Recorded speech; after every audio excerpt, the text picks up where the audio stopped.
شبابنا هم مستقبلنا، وعليهم نعول، وهم رجاؤنا.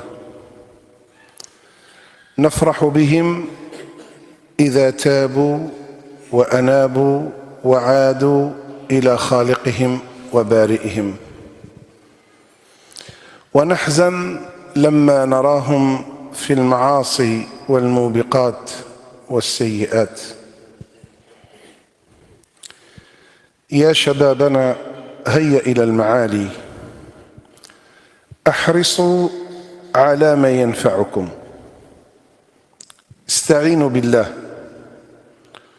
استعينوا بالله ولا تعجزوا، واعلموا يرحمكم الله أن الطريق الموصل إلى الله طريق طويل،